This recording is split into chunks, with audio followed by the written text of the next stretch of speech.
ความสุขของค่อยบ่มีรถขี่เหมือนคนหังมีขี่ทั่วไป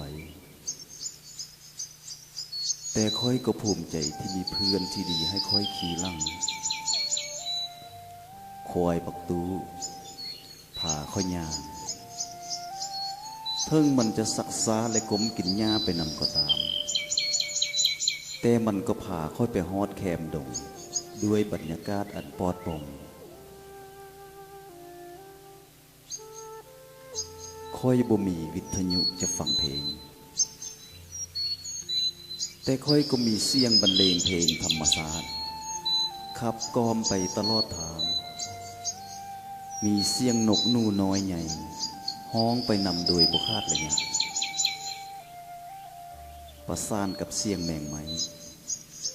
คล้ายดังเสียงดนตรีดังมาจากสวรรค์ค่อยบ่มีห้องแอร์ที่จะพักเสายามแสงแดดแผดเผาแต่ค่อยยังมีห่มเงาของต้นไม้ใหญ่ให้ค่อยพักเสาเอาลังเทิงยางสดซื่นกายหยานั่งอยู่พื้นหญ้าอันเขียวๆและอ่อนนวมสายลมเย็นพัดมายิ่งทำให้ค่อยมีชีวิตชีวาเนื่อกว่านั่งอยู่ถึงโซฟาในห้องแอร์